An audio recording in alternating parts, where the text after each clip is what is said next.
BlogTalk Radio.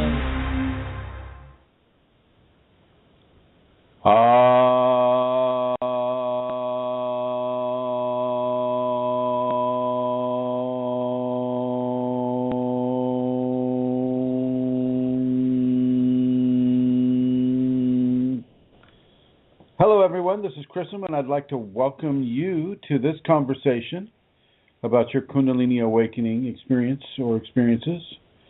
And as usual, I think I'm just going to dive right into it. And so, you've often heard me talk about devotion on this program, and so once again, I'm going to bring up the whole devotional subject. And a person asked me, well, what good does devotion do you? I mean, what is that building? What good is devotion? Why should we even do it? And my answer to that really is devotion is rocket fuel.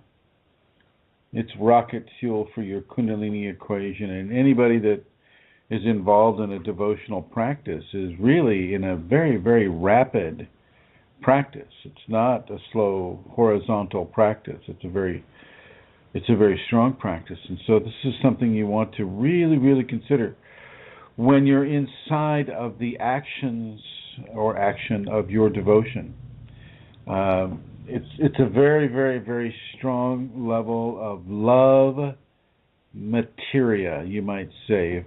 If you can synthesize love down to the quality of a mineral, well, then this is what devotion might come closer to. It's that stage of semi-divinity as well, just like the human being is becoming the stage of semi-divinity, where half of the person is in the other realm and half is here in the physical. And so the mixture of those two qualities is what the devotional quality brings about in an individual. It's very important for people to understand that, so that when they're able to go into devotion, they can wrap themselves in a level of patience and understanding, if that is what their equation is to give to them. But before I go any further, let me do a quick sound check here. Looks like I have Vincent, Cole, and Mary Jean at least are there in the chat room. How's the sound coming through, folks? Is it okay? Let's see who's going to be the first one to type. Let's see. Well, I don't know who to put Vincent 91 wins it by a hair. Oh my gosh. Great. So the sound is coming through all right then. Okay. All right. Very good. All right. Very good. Let me get some of this garbage off of my screen here. There we are. Okay. All right then. So continuing onward. Within devotion, you greatly accelerate the equation of the Kundalini upon you, and so those of you that are being naturally given into the devotion equation, you want to read that as being naturally guided and directed into focused levels of strong love, that you may receive focused levels of very, very strong love. And so it's very important for you to understand that the devotion itself is an action and a substance at the same time. It's giving off a radiance that will attract more radiance. It won't necessarily leave the premises.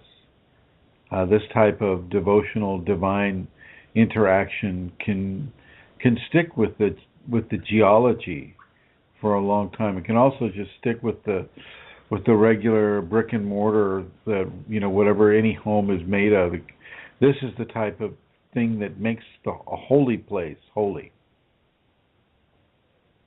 Okay, this level of interaction with people. It looks like I have some people coming in, and I have to apologize. I'm the one that started late here, and so I think I just put up the chat room with 3 minutes to spare. So My mistake for coming in so quickly.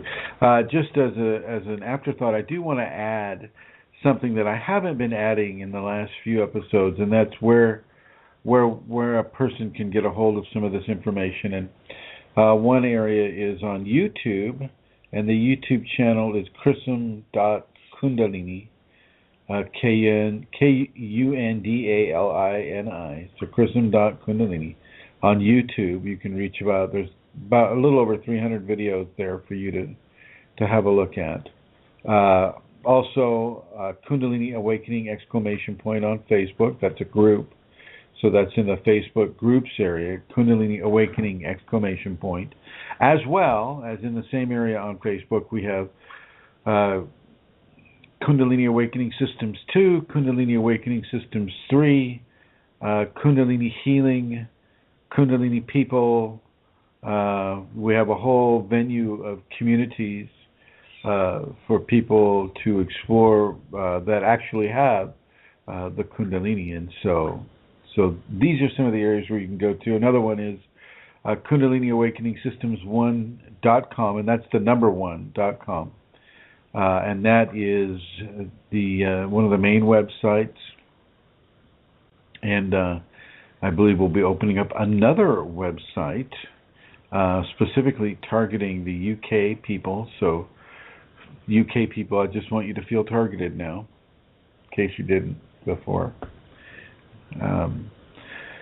So that's currently where some of the areas are. Another area would be Kundalini Awakening Systems 1 at Yahoo groups. So if you are a Yahoo user, you can go right on in and sign up for those groups as well. We have a whole suite of groups there in the Yahoo land, as well as the Facebook land, and we actually have a few in the Google Plus land as well. So you can go to Kundalini Awakening ! In Google Plus as well. And so continuing onward here, devotional as a form of materia, devotion as a form of energy that can be given and can be in some ways offered to initiate levels of transformation or levels of manifestation that a person may require upon their path within the Kundalini context. So this is not an unheard of quality. The devotion can be very, very, very strong, and it can have actual tactile effects, as I may have mentioned on the program before. Is Saint Teresa of Avila, in some of the chapels she would pray in, she would set fire to the place. Okay, she had to be held down to her pew, or she would start floating away. They always had to have two nuns sitting next to her. Okay, these are fairly physical ways of interacting with regards to our physical environment, our physical space. And so it's very important for you to know that Kundalini does do that. This isn't anything that just, oh honey, if you wake up you'll stop having your dream. This is the dream that just keeps on going, keeps on going, as that little rabbit does on the ancient television commercials. Yeah. Kundalini keeps it going, and so you really need to understand that as you are in it already, or as you are coming into it, you need to understand that the status quo is the new norm. It's not what you've grown used to. So, if you're not used to having entity interactions, well, then you're just going to have to find a way to acclimate yourself and begin to have these entity interactions without being consumed by the entities and without being in any way harmed by that influence within and around you. It's important that you not be harmed. important that you learn how to travel in these areas as well. So the reason we do the devotion is the devotion really, really puts us on a very, very rapid track towards specific energetic-based accomplishment. So the same kind of energy that you would work with in meditation or in Qigong or in the 5 Tibetans is what you're working with regards to any of the practices of the safeties. And so as you practice the safeties, you're working with these energies on a very, very, very specific level. And that specificity is pointed right at your Kundalini. Your Kundalini, its awakened state or not within you. So just so people know, when they hear my voice, you even hear the voice, that can begin a chain reaction in an individual, and your Kundalini may activate just by virtue of hearing the Kundalini in the voice of one who has it. And so pay attention, folks. Pay attention to yourself. It's all about you.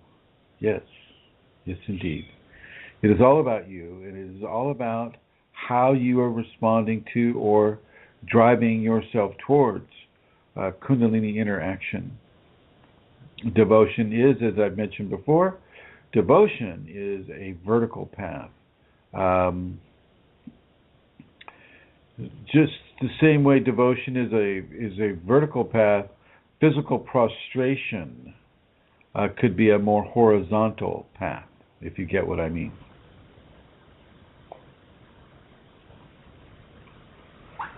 So yeah, I mean, you have certain paths will get you there at a certain amount of time, and other paths will have other time fixations associated with them. And so the thing you want to do is you want to figure out which one you're most comfortable with, and then follow that path.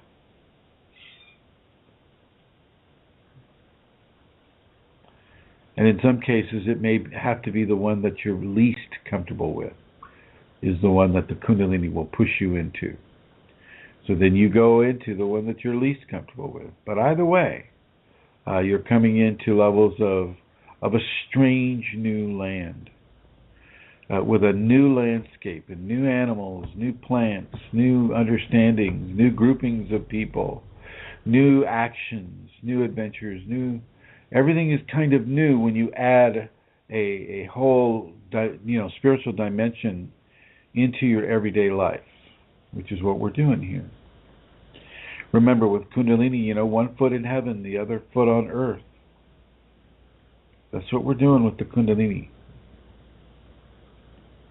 That's what's happening to our biology here.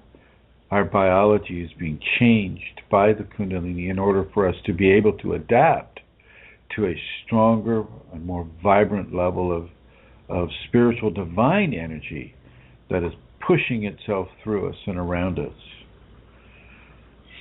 mixing with us as it changes itself into radiance that falls and expands out from us into our environment. Think about that. And so, of course, the more devotion you do, the further along a person could get. If you could chart Kundalini, bring a like a flow chart to it. And one person kind of did. I'm trying to remember his name. Yitzhak Bentov. If any of you have ever read any of Yitzhak's work, Bentov, B-E-N-T-O-V, as in Victor. Yitzhak Bentov, he did kind of associate. He picked up on the whole Kundalini vibe, and he started doing some scientific measurements with it. And it's in the back of one of his books. He has a whole chapter on Kundalini and who it awakened in, and what they, what kind of jobs they have, and a bit of a personal rundown for those people, and just to see if he could find a pattern in how Kundalini awakens in people. And so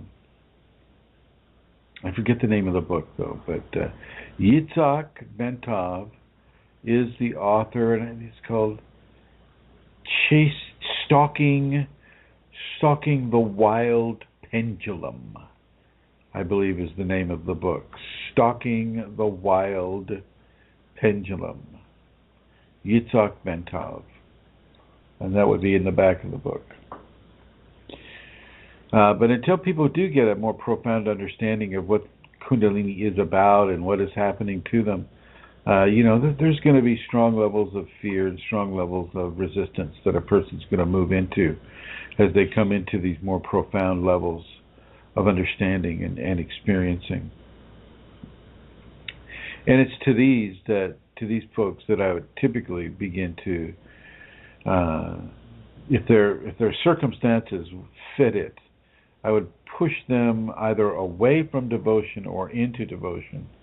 I would typically push a person more towards a greater expression of love, and so devotion is a greater expression of love, and so I will guide people towards love rather than away from love at times, but I can't say that for every single time.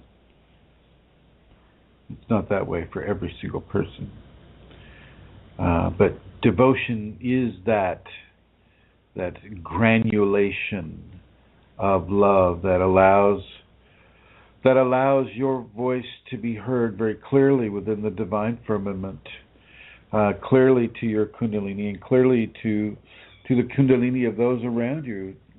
You know, as you walk through the city, you'll come into contact with people that have different levels of Kundalini awakened within them, and Kundalini knows itself.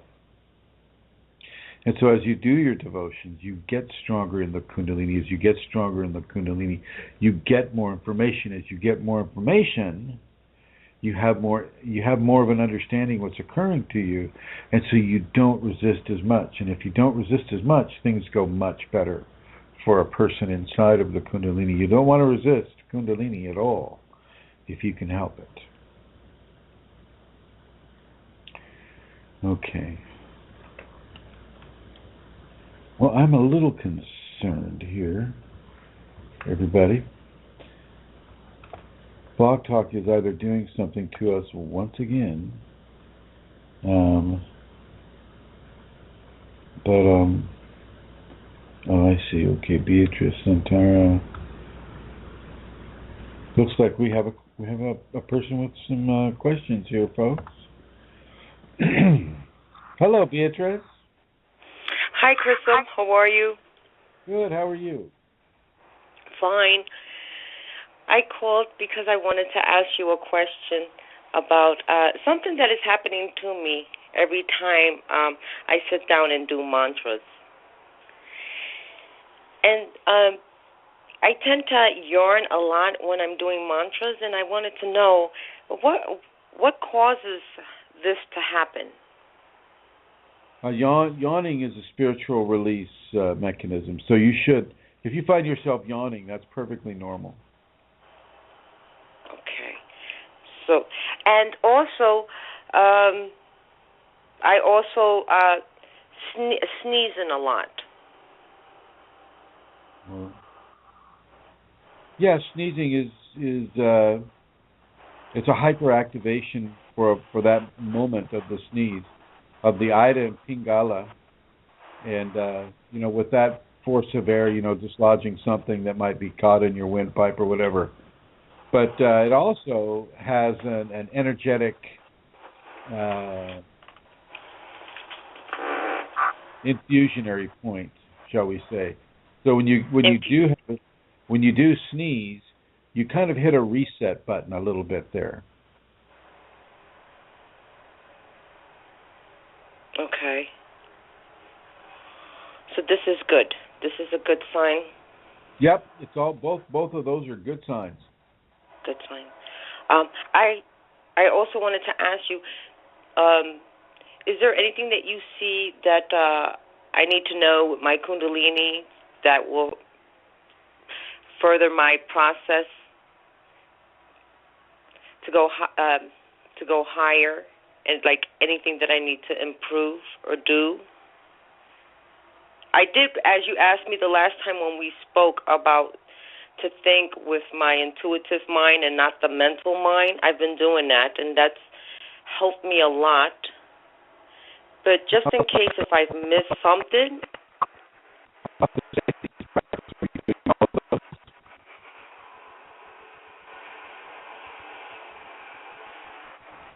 Hello.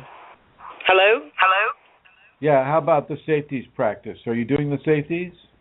Yes, I'm doing the 5 Tibetans. And the gratitude? Yes, gratitude, everything. And the forgiveness? Forgiveness. The tolerance? Tolerance. Patience? Patience. Trust? Trust. You're doing all of those on a conscious level every day? Yes. Well, I want you to do them twice a day, okay? Okay. Okay. Twice a day, make an intentional effort to do those qualities. Okay. Okay. Well, thank you very much, Chrism. You're very, very welcome, Beatrice. Thank you for calling the program. Have a wonderful day. Bye.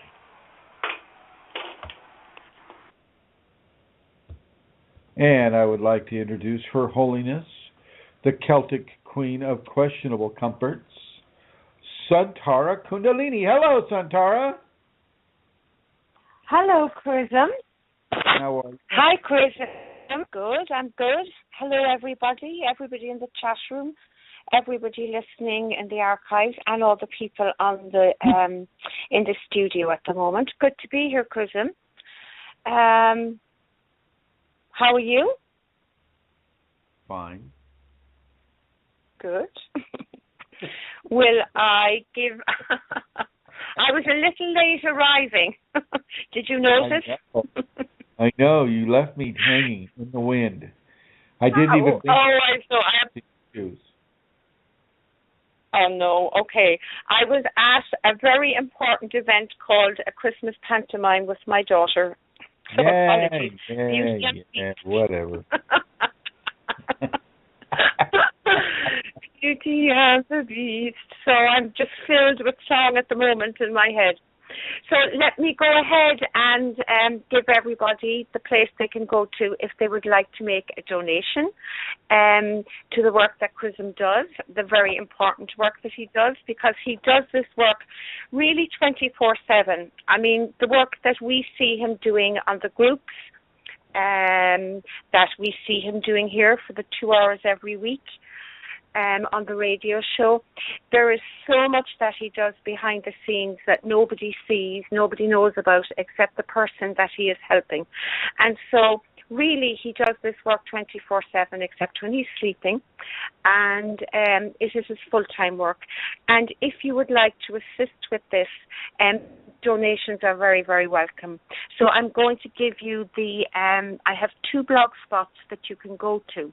The first one is www.ascension-kundalini.blogspot.com, and the other one is, it's easier to remember, I think it's chrism-kundalini.blogspot.com, and the donate button is there.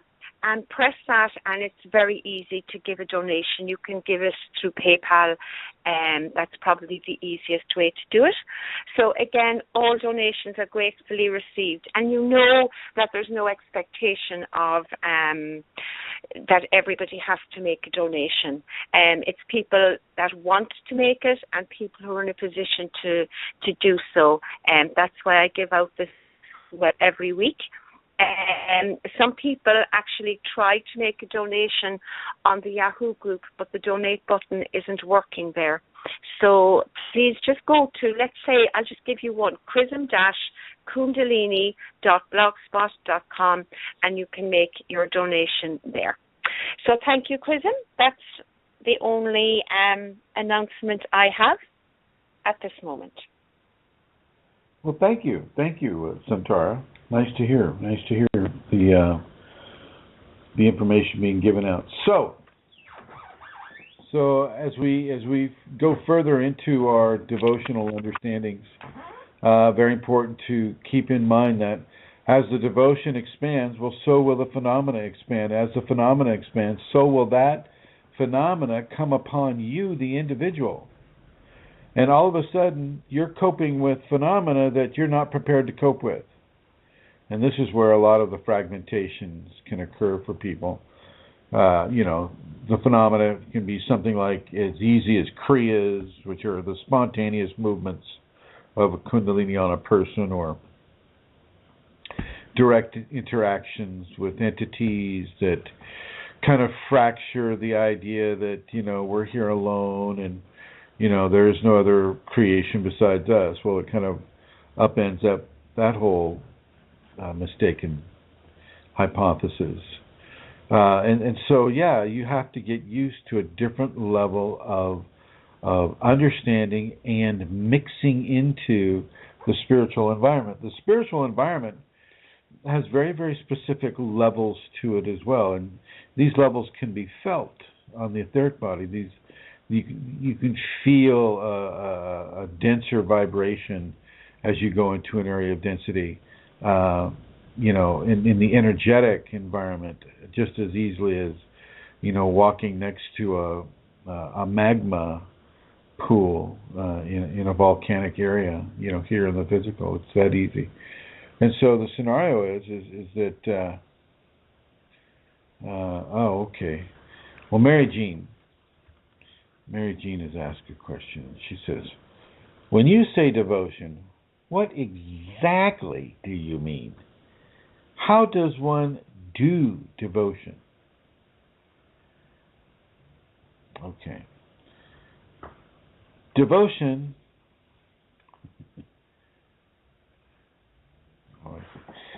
devotion is a form of focused love that has elements of a divine quality to it. You're giving love to divinity. You're giving love to the Kundalini, for instance. So as you give love to the Kundalini, you give devotional, energetic gifting to the Kundalini. As you give that gifting to the Kundalini, well, the Kundalini will use it for whatever purpose that it wants to use it for. But typically, it's for the development of the individual right then and there. And so devotion is that condensed, focused, emotional stream of consciousness that comes from the heart chakra and moves its way into the rest of the body. And that's what we're doing with devotion. And the way one does the devotion, because she asked another question, how does one do devotion? Well, the way one does devotion is by a prayer, strong prayer, or strong worship, worshiping and giving devotion.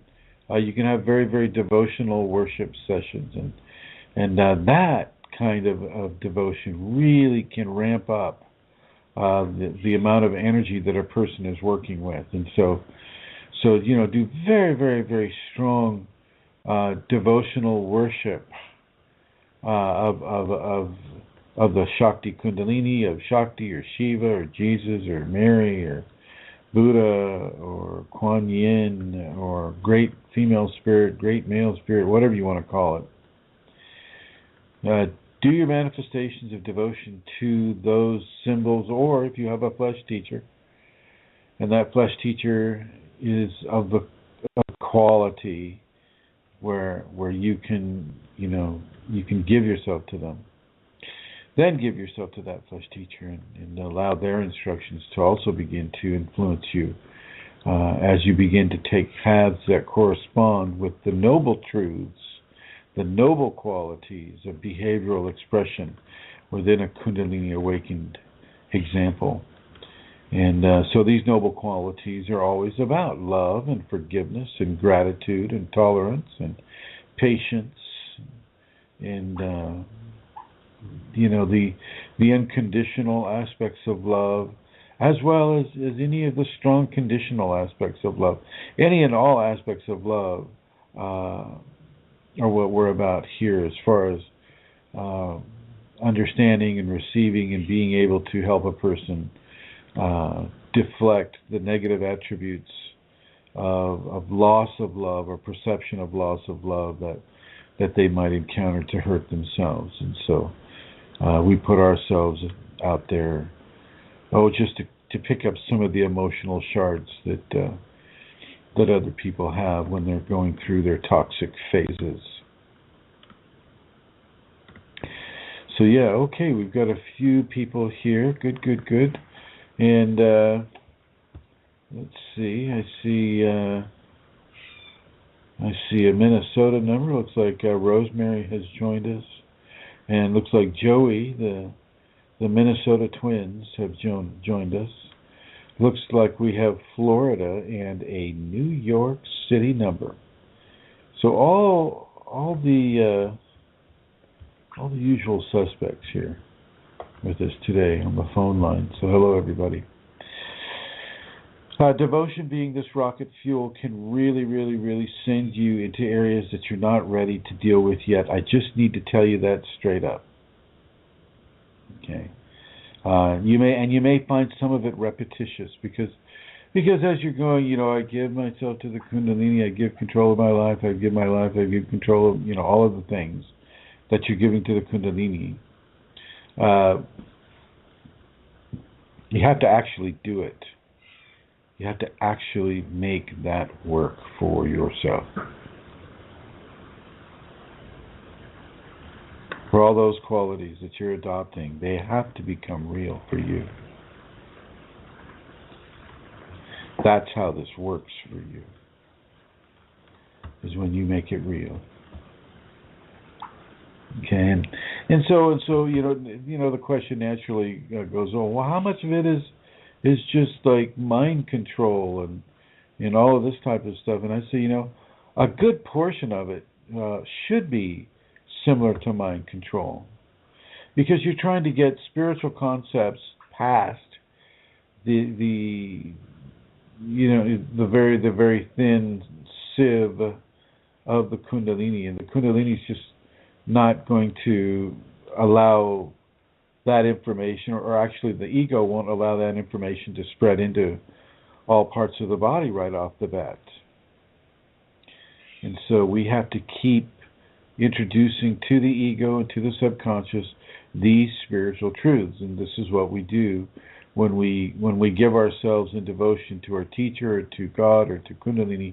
We give the truth that spiritual truth may reach around and help us, but also help others around us. Help those of us that are having perhaps a harder time than we are at the moment. And so very important for you to understand how this works, the dynamics of how the devotion works. And as you do like with devotion, you can add a prostration to it. And so I have a YouTube video. If you want to give me a private email, you can email me at kfireforall@yahoo.com. So that's KFIREFORALL @yahoo.com. kfireforall@yahoo.com. You send me a private email. Let me know that you want to see the devotional positioning video, and I'll go ahead and send you that link. But not everybody's comfortable with devotion, and so there's that scenario with it too. And you don't have to do devotion, ladies and gentlemen. You do not have to, unless you do. And by that I mean, if you're just if you're just coming into an interest in the Kundalini and it's already giving you phenomena and understandings of this or that nature that's pointing directly at Kundalini, well, go with the flow. Go with that flow that's being set up for you right now.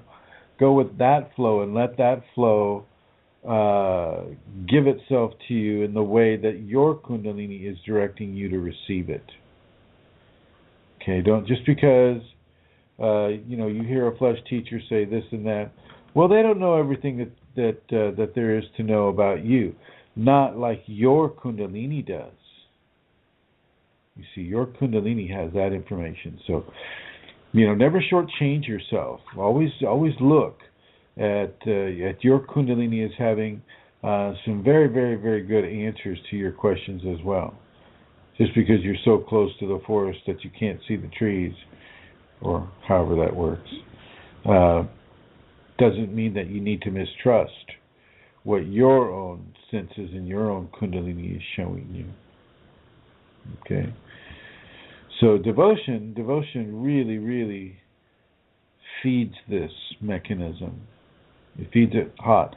Some of you, I mentioned some of you have a choice. Well, some of you don't have a choice.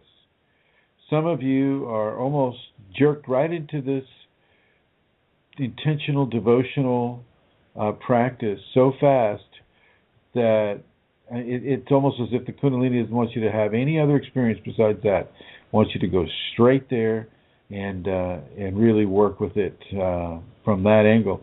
And once again, I will say you'll want to follow that instruction. You'll want to follow that instruction. Oh, wow. Okay. All right, I'm going to come back over here to Her Holiness. Ah, there she is. Hey, Santara. Hi, Chris. Did I interrupt you at something? You mean, did you interrupt my very attentive listening? Yes. Oh. Yes, of course. That's what I meant. Of course. Indeed. What do you have to add to this subject, my dear?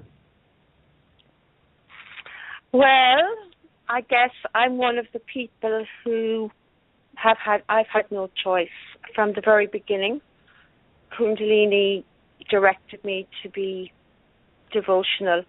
It would have began with very spontaneous devotion, where I would have been pushed to the ground and I would have gone into worship and devotion to the Kundalini. And I was directed very quickly really to ask you. I mean, it was something I asked to do. I asked you about because I was pushed to do it from my Kundalini. And for me, I've been doing devotion for quite a long time now, and it is, gosh, there's so much I could say about it, Chrism. I mean, it's a demonstration of my absolute surrender to my Kundalini. I mean, it's a physical and spiritual dance of love and surrender to my Kundalini, a giving of my body, my mind, my thoughts, my emotions, my feelings, my soul. All that I am, have been, will become, all of that to my Kundalini. And, I do devotion in all circumstances. I do it on Skype with you. I do it during my day. It's my first response, really, at this stage, to... It's not just done when I have challenges, I do it when I am in a wonderful, joyous place in my life, but it is my first response to challenges. If something is happening in my life, if I'm in turmoil, if something happens that shocks me, if I get an attack from somebody or from an entity, if I feel, an ego response of anger or some kind of a negativity like that begin to come, well then devotion is actually my first response, because by going into devotion, by giving myself to my Kundalini in that very, very focused way, it is very focused. I'm placing... It's a very focused placing of my attention and my intention, and that attention and intention is through. It becomes an action, a prayer, a worship. It's a complete giving of myself, and so in that moment, I am no longer in that place where I wanted to, respond in a negative way.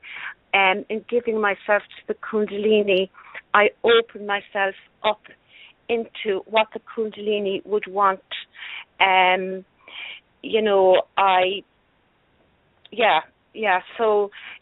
So it's my first saving grace, really, and not, it's a receptive and expressive thing. By that I mean it's a giving and it's also a receiving. So when I am giving my devotion to the Kundalini, either on my own, when something happens in my life, I give my Kundalini and I say, or if I'm saying it in devotion with my flesh teacher. Well, when I am doing that, it is expressive for me, but it is also receptive because I am receiving from the Kundalini at the very same time. I could go on and on, Chrism. It is certainly a rocket fuel as well. It brings amazing phenomena and the most incredible experiences that really I can't put words on or go into. Maybe I've enough said. How is that? Does that, yeah. This is where you say, yes, Amelia, that was wonderful, thank you. But that's me in devotion off the top of my head. You're so mean.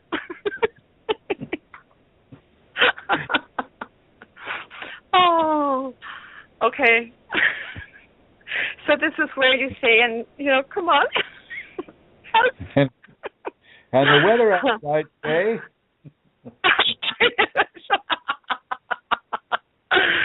So guys, that's me in devotion. And I could say a load more about it. It is something I have been doing for years. It's something I passionately hold in my heart and being. It's something that, I couldn't live my life without devotion. It is part of me. It's part of my breath and my heartbeat.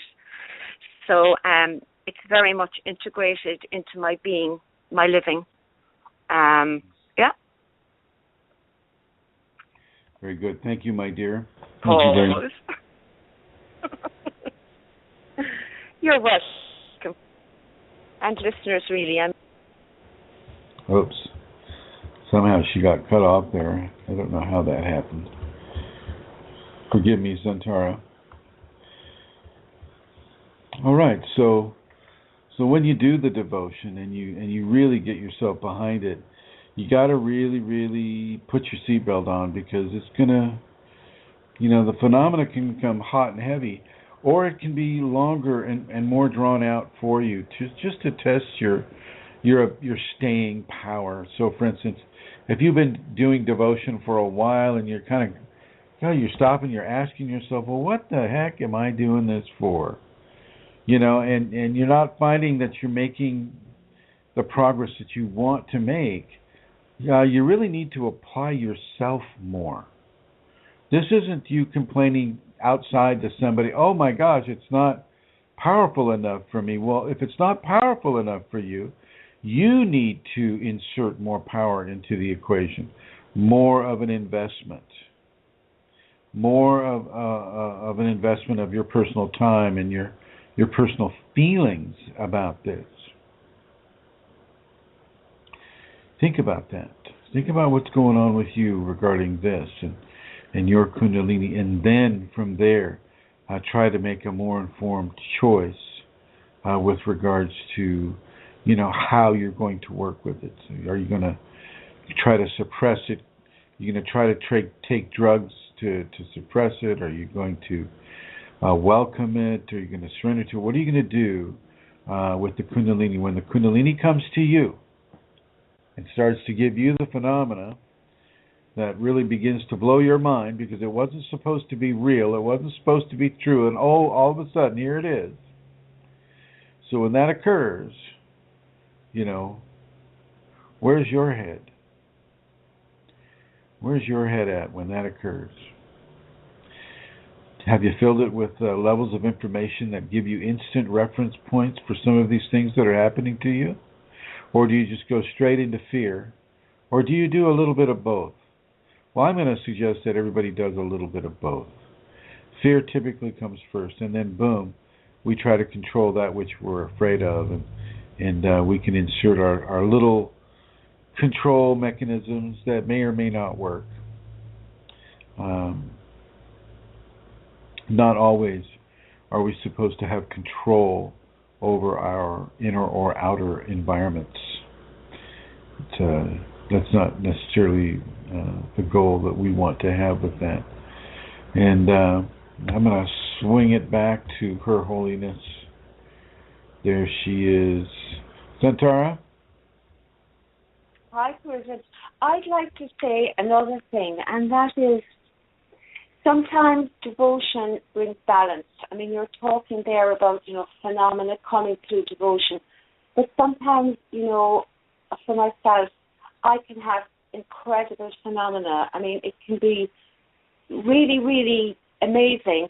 And the devotion brings a balance to that. And it brings a calmness and a peace and an ability to have that phenomena in a way that's balanced. So devotion brings that as well.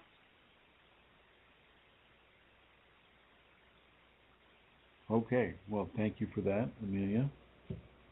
Thank you for sharing.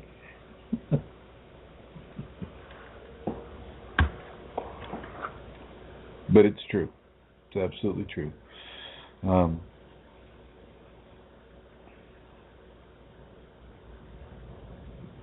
All right. So, Amelia, have you collected any questions?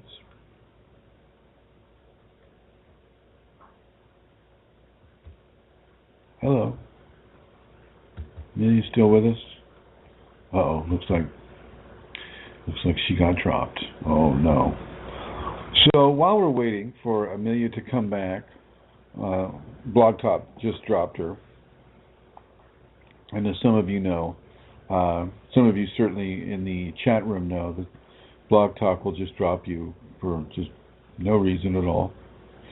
So if that's happened to you, I apologize, and we'll wait for a little bit for Miss Amelia to come back. So yeah, with regards to the devotion, some of you are just going to be tossed right into that. And having said that,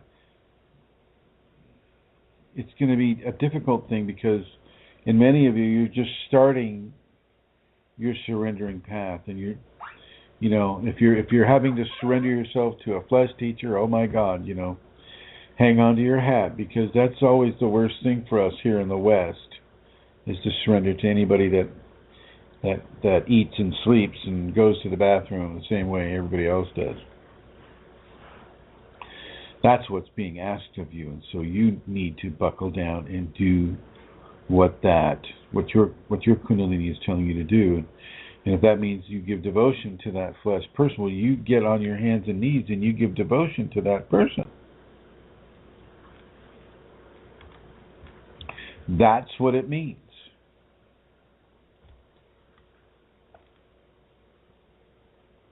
That's exactly what it means. And so, with that in mind, take it to the limit. Don't be afraid. Don't necessarily shock people. Let them know. You can do it in private too, so you don't need to, it's not about shocking people. It's not about making people aware of your high spirituality. Not at all. We're not looking for self-aggrandizement here. This isn't about that. Okay?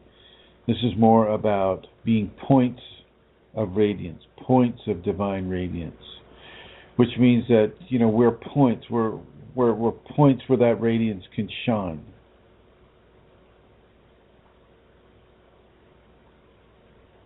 Which means we keep ourselves to a level of purity. Part of that level of purification is given through the actions of devotion.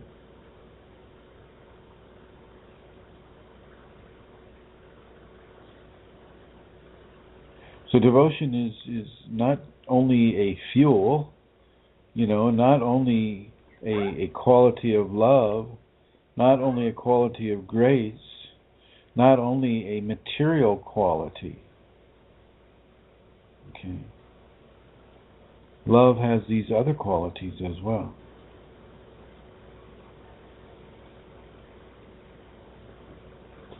Now let's see here. Oh my gosh, there she came back. She had to run away to do something, right, Santara? I clicked the wrong buttons and I went off. I disconnected myself that time. I cannot blame BlogTalk. Ah, well then, okay. Yeah, so my fault. You've got a question there from Minnesota, Chrism, if you'd like to go and ask, check in. I'm not sure if it's Jerry or if it is Rosemary, but you have a question. Oh, it looks like Rosemary. Here we go. Hello, 452. How are you? I'm fine, Chrism. It is Rosemary, and I have it's a question of sorts. When we look at devotion in this new way, it is a new way, and we're conscious of it, and we're choosing it. And I'm thinking that there is somewhere in us the natural ability or practice or some connection. I'll tell you what I'm doing here right now is putting things together from the last seminar. I'm down here on the floor sorting for the future, the next seminar. So it occurs to me I can be dedicated in many ways. Like in our life, are we not dedicated? And we have more knowledge of it than we realize. And it's just raising it to a new level or expanding it. And that occurred to me as you were talking. And that would kind of open that up a little bit for me in terms of it's really not such a foreign thing that we might think. Is that correct, or am I... Devotion can be very natural. That's right. It can be a very natural thing, and I strongly. I mean, I know that it's different, Rosemary, than what the catechism of it would have been. But it is what it is. I mean, the devotion can be a very, very strong, very, very powerful force of grace that is given to us as we give ourselves into it. And that's something that I think people really not always, but many times, they fail to look at the personal investment. When you get on your knees and pray in church, that may not be enough. That may not be enough. You may need to... Yes, no, I wasn't meaning even that. I don't think it was really even addressed in the way that was certainly not in what you're talking about. But it would be a response maybe to the things that we heard as a child, maybe even, or I don't remember being asked anywhere along my journey for devotion in this way. I think I could remember ways in which things that I did, most likely like as a young sister, where I wasn't on the right track. But I didn't see that. I'd be corrected about things. But that desire is still there, I think.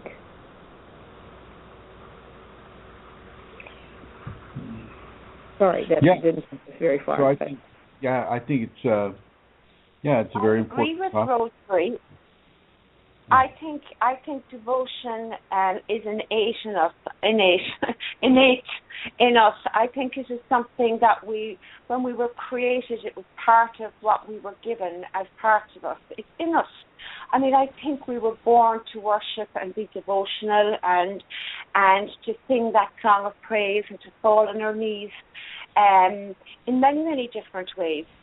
You know, in the woods, we can do it in the woods. We can do it on the earth. We can flesh. I think it's in every one of us. I think what happens is we suppress it. I think it's suppressed in us through religion. I think it's suppressed in us in many, many ways. And I think what happens within me, that was something that just burst forth as well, desire to be devotional, to be in worship. And I was able to expand that into my life because of having the gift of the flesh teacher. And I think that that's in every one of us, you know. I mean, I know, so I would agree with you. I would agree with you very much in what you're saying, Rosemary, if I'm saying the same thing.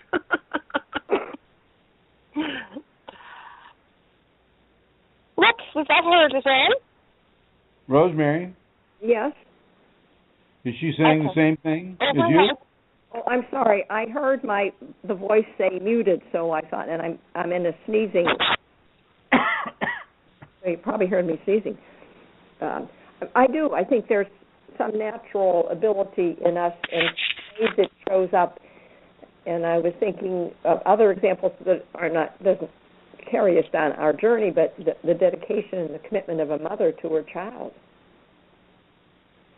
or the commitment that we have in our human relationships. I think that's part of it too. No, I that's what I was saying, Amelia. Thank you.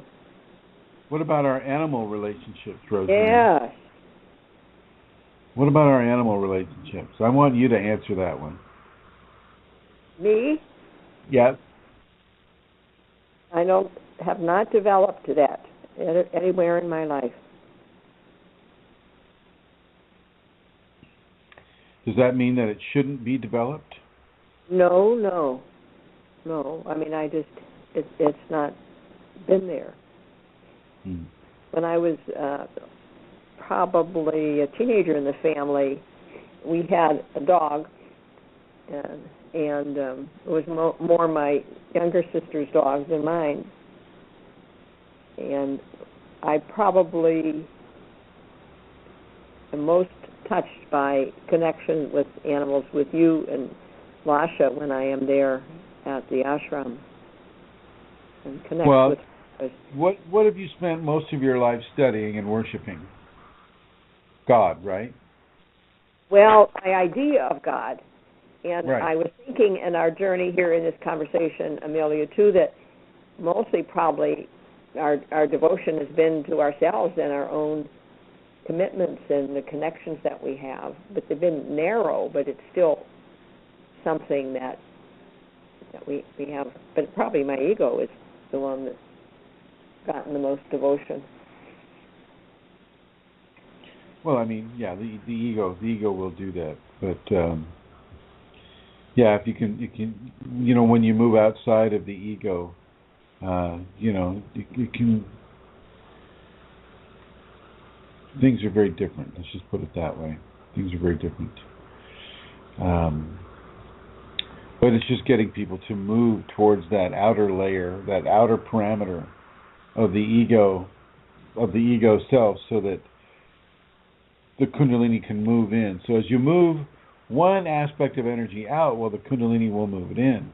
And as that Kundalini moves in, certain levels of expansion can be felt by a person. So it's important for people to remember that.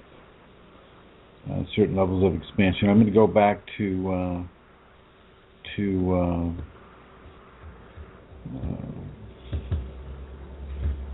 maybe she got kicked off again. No, there she is. Okay, Santara. Did you get any questions from the group? Yes, I have some questions, Chrism. Going over there now. And here we go. All Okay. right. First question, and these first few are not from the group. They were sent to me to ask you on the person's behalf. So the first question is, are colours that are seen in meditation related to chakra colours? Sometimes. Over. Chrism. Okay, we're going to be finished very quickly today, I think. And when they're not, what are they related to? Emotions. Oh, okay. Emotions. Over? Wants and desires, and say you've got this massage person and they're giving you a massage, but they're just like, they just give the worst massage. They're touching you in all the wrong places, and you're just wishing for it to end. It's just like, oh my God, will it just end? Well, it's that kind of wish fulfillment. You know what I mean? No clue.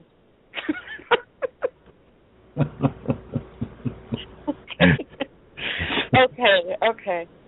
All right. Did I answer the question? No. Ask me the question again. Are colours that are seen in meditation related to chakras? And if they are sometimes, well, what about the times that they're not related to chakras? What are the colours about then? Emotions, thought patterns, how is the person manifesting reasons for comfort, reasons for safety, reasons for security? So that the first chakra issues can be taken out of the equation. And so yeah, that's how it will express itself. Without it, okay. You have to really walk the talk of the noble qualities to get into some of the really pure areas of a chakra, or of a divine infusion of a chakra. Yeah, you do. You need to really purify yourself to a certain degree. Don't be afraid to surrender. Don't be afraid to purify yourself. Don't be afraid, period. Don't be afraid at all. Give yourself into giving itself to you. Yes, ma'am. Yes, ma'am. Okay, so the next question. Okay. What is the difference? You've answered this before, but it's been asked again. What is the difference between Reiki and Kundalini energy? Oh, Reiki.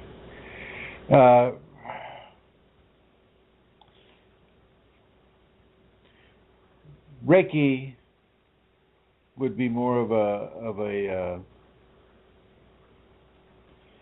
an energy of intention placed and amplified by lower astral entities. Kundalini has very little control. It doesn't allow itself to be controlled by lower astral entities, and so typically there's a very, very high reasoning for Kundalini to come into a person. With the Reiki energy, you are looking at a lot of entities, a lot of energies that are not good for a person, and so it's definitely not anything that I would use as a therapy for anything, but people do, and it's a big business right now. So there you have it. Reiki. Would Reiki energy? Go ahead. Is Reiki energy external and Kundalini energy internal, or is that oversimplifying it? Well, no. I mean, or wrong? I think that's a pretty reasonable approach. I mean, for some people, they're going to say, "Oh, well, my Reiki comes from inside." and their Reiki begins to personificate whatever it is their desires for having some sort of power are. So you just don't get as much of an honest opinion, I don't feel, when you're dealing with Reiki energies. When you're dealing with Kundalini, well, truth is one of the first and most profound rules of the Kundalini. It's all about truth, finding the truth of yourself, the truth of Homo sapien. I mean, to find the Kundalini, to have the Kundalini find you is one of the most powerful gifts a person can sustain. I mean, you're literally dancing on the edge of sanity with the Kundalini at times. Anyway, continue. Go ahead. Over. Okay, thank you. Now, can a curse of a selfish person ruin your family life? Can this cause a person to move towards spirituality? This has happened in my case. A curse? C-U-R-S-E? Yes. I think not a curse word, an actual curse, Well, curse you have be to upon your... You have to believe in the curse itself. I mean, if the curse was done in a way that elicits an energetic response from you, well, then that can be turned into a self-fulfilling prophecy. So you want to watch that. Typically people need to participate in curses for the curse to work. Same with black magic. You need to, in some way, participate with the black magic for it to work. Okay. And I'm going to go ahead and end that line of questioning, and I'm going to ask what Cole is asking here. He says, keeping in mind the virtue of ahimsa, I still want to ask this question. If entities are feeding off people to maintain their astral bodies, can't we astral project and destroy their astral bodies and send them to a different expression? Self-defense. But typically fighting fire with fire isn't the best mode of response with regards to entities. There are different ways to keep the entity influence clear, but I would always counsel people to use the entities and the experience of having the entity as a classroom. Let yourself learn from it without being caught up with it. So it's like studying a rattlesnake. You study the rattlesnake, but you don't stick your hand in there to get bit. Okay. So I think that there are many ways to deal with the entities, but to allow the noble qualities to come forward in a greater and greater way, I think is one of the best ways that you can honor the Kundalini within you as you work towards finding stability in the new world that's exposing itself to you as the entities begin to come into view. Okay. And I'm coming back to you, Centauro. Next question. Can Kundalini tell you to end your life? Would that be normal? No. Not only would that be normal, that would not be something that the Kundalini does. So if we're talking about committing suicide or something of that nature, no, Kundalini does not do that. That would be more along the lines of an entity doing that. That's what the entities do. They try to give you a lot of self-doubt, and from that self-doubt, people make bad choices. So based upon that understanding, that's how I would deal with that. Okay. Over. Okay. Thank you. Now, this is from the groups. I'm gone onto the groups, Chrism. So this is from the public group. Hi. Yesterday I got the message from a neighbour that his former stepson had cancer, a tumour in the skeleton, and the doctor said it was malignant.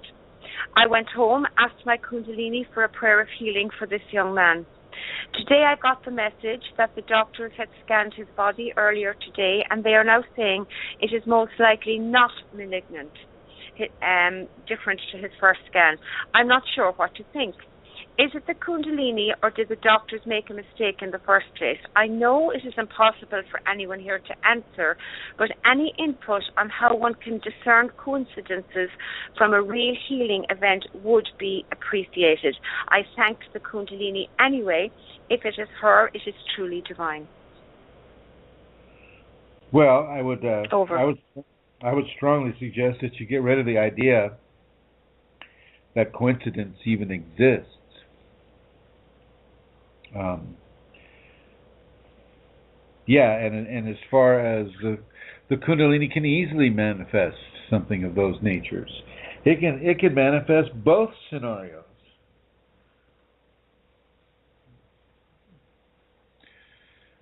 Yeah, Kundalini's not limited in how it can manifest to an individual.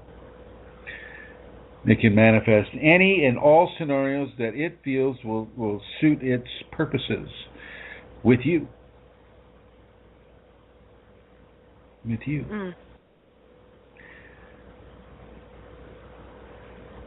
Go ahead, my dear.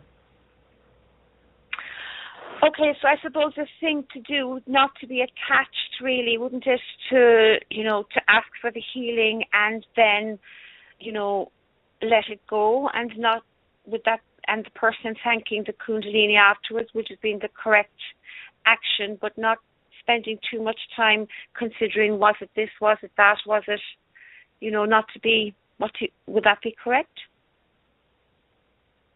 Well, try not to get too lost into the whole correctness of things.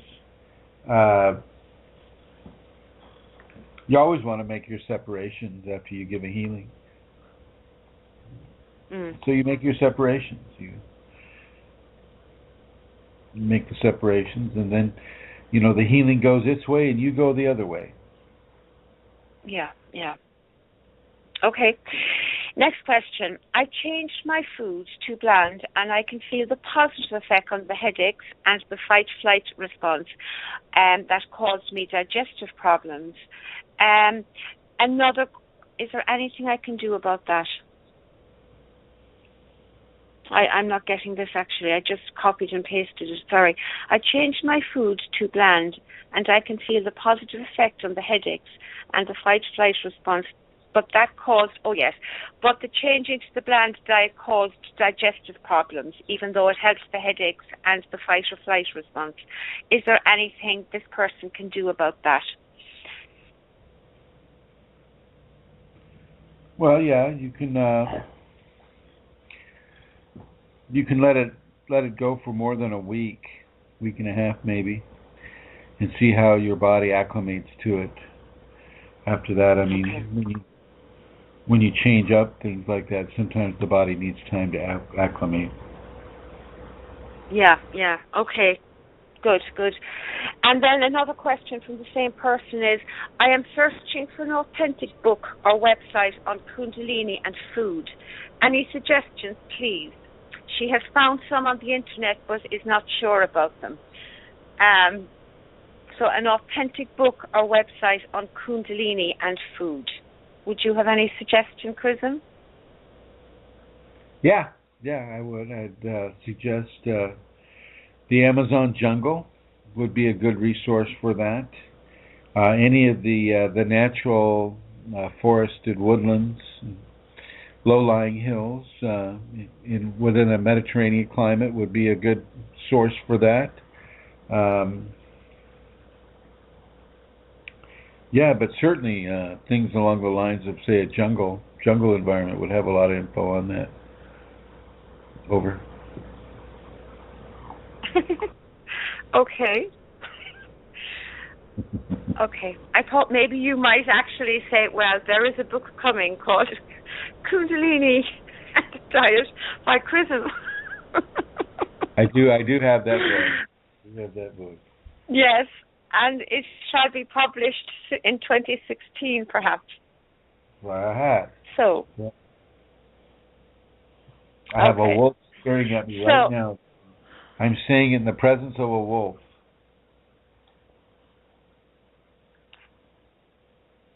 Go ahead. Hello, wolf. Okay, so the next question. Okay, so the question is about alcohol. Where's it gone? Just scrolled down. Okay. How does alcohol open up the body to allow entities easier access? And would there be a similar result from long-term antibiotic use? No, for the antibiotic, except for the other things they put in the antibiotic. If it was just the antibiotic, it would be a no. But for some of the things like thalidomide and other kind of ingredients that they put into the antibiotic, there could be longer lasting ramifications from that. What was the first part of the question again? The first part really is how does alcohol open up the body to allow entities easier access? So what they do is what alcohol does is it thins the veil between the two realities, and some entities can take advantage of the thinness of that veil that alcohol causes and begin to possess the individual. That's what happens. It's very simple, not complicated. The effect that alcohol has on people. Over. Okay. Next question. Can the Kundalini turn off emotions to a situation so that we can just deal with it logically rather than overloading on emotions? Sometimes. I've woken up detached and numb. Yeah? Yeah, sometimes you can. It'll do that. It'll do that. Sometimes people just don't need to be into a huge state of grief, because they've got a family to keep together, and so that person's grief gets put on hold while the rest of the family's needs are tended to. You understand what I mean? You probably don't understand, because you've only had 6 kids, so you don't really get that part, I guess. Unless you've had 10 or 12, you don't really get that training. Yeah, this is true. Okay. Well, the next question is, I get sudden twitches in my left thigh, been a few weeks now. This can happen anytime. It's a sharp kind of a pain for those few seconds, and then it disappears. Can you kindly advise if this is due to Kundalini and will disappear at some point, or should I be checking with the doctor? Many thanks. I would go with the Kundalini. So sudden twitches in the left side. Yeah. And it's a Kundalini person. Right. That's once Kundalini's got you, she's got you. And so once you have the Kundalini, if you're a Kundalini person, well, then the Kundalini's in your system. And whether or not you think it's giving you the phenomena that proves its presence in your system, that doesn't really matter. What really matters is that it's in your system, and therefore, it's going to be working its way through your system.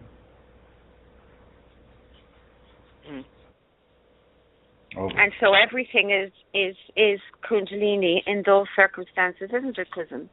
Exactly. Yeah, okay. Next question. Now, can the safeties help us lower the pains at body's parts whenever one of us has problems?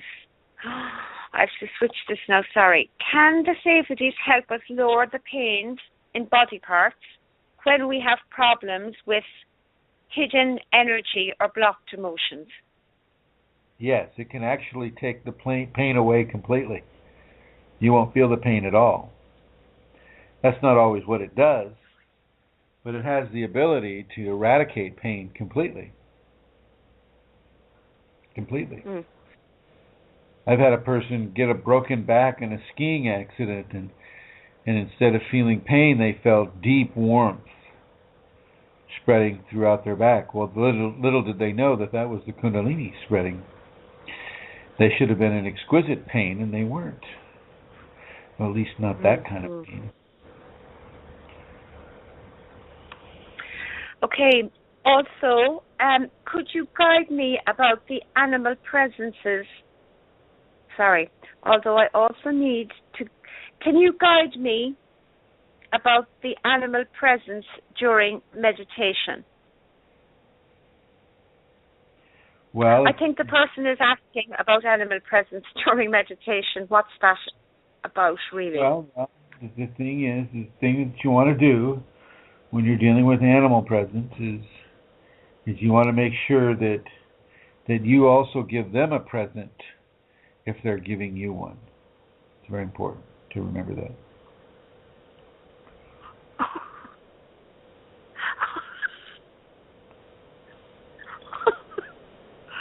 Okay. Okay.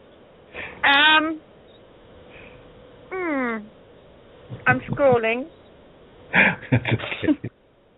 Wait a minute. So I have to answer that question, really. Okay.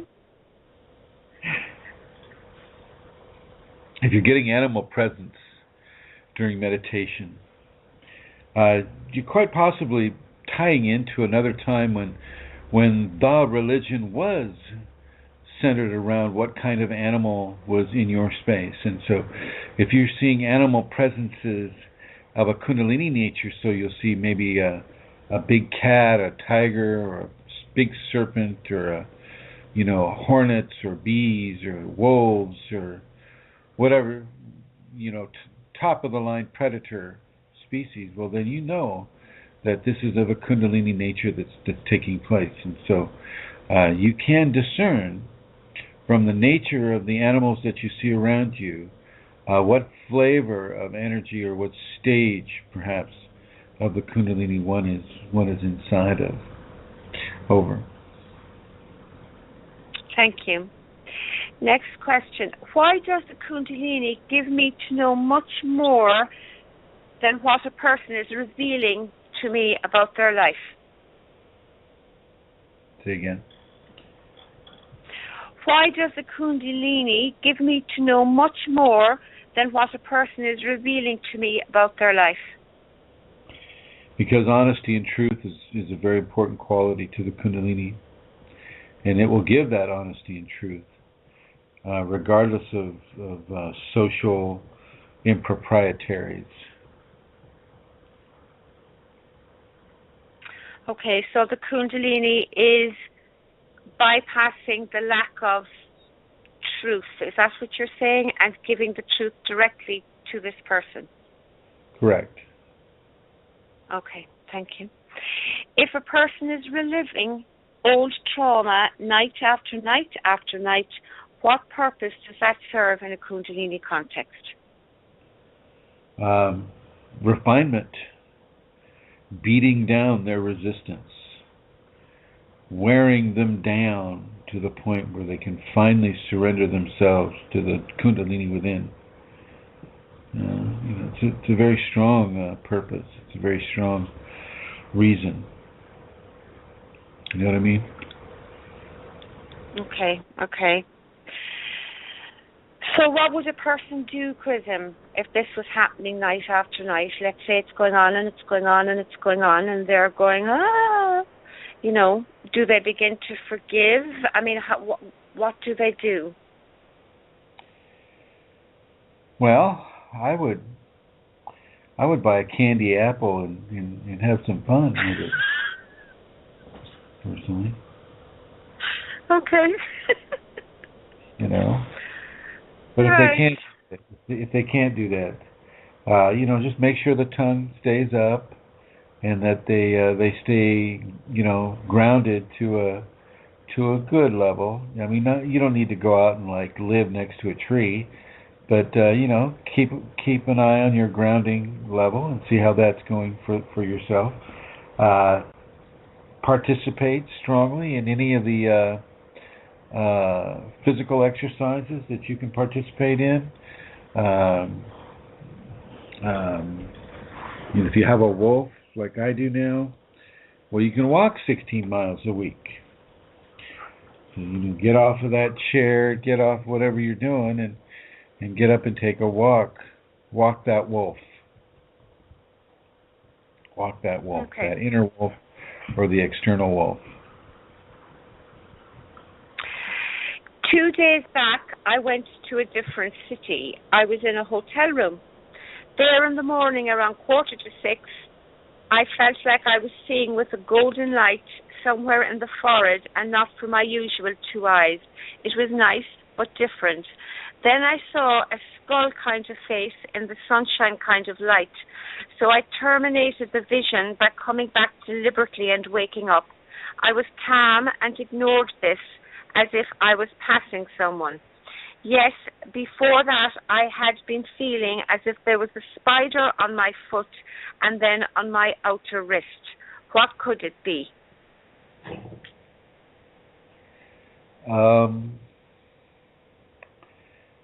Well, I think the answer is deposited inside one of those. You'll have to go to your local supermarket like a Tesco or Walmart if you're in the States. And you got to make sure you go up to the right little candy machine. They have those little machines that you stick quarters into. And if you find the right one that says code book, well, then you can put all the quarters you can get in order to get the code book out. And that code book should tell you exactly what that is. Whoa. Okay. Well, that's the end of my questions for today, Chrism. Thank you. Thank you. Very, very interesting answers. Well, I mean, So with that in mind, though, I mean, it's really important for people to look at their grounding and make sure that they're not getting too frightened out of their mind or out of control with panic, things of that nature. Very important that you understand that. All right then. Well, Amelia. Mhm. I am going to end this show, I guess, an hour early, unless you have something you'd like to say. Well, not an hour early, just half an hour early. Half an hour early. So, no, I have nothing to say, really. Just if you're being called by your Kundalini to be devotional in any way, go with it. If you feel yourself falling to the ground and just being devotional, go with it. You will be amazed, and the expansion and the infusion and just the sheer delight of it is something that you should allow yourself to experience. If that is coming, don't resist it. And that's all really, Chrism. Devotion is a wonderful aspect in a Kundalini process. So if you're being called to do that, do allow it to happen. That would be my final word, really. Let's see. Cole asks, she says, does the body need to be fully relaxed to enter an OBE? And I'd have to say, yeah, relaxation is good with that. What could be some of the reasons why a person feels a lot of pain trying to inhabit and relax into their physical body?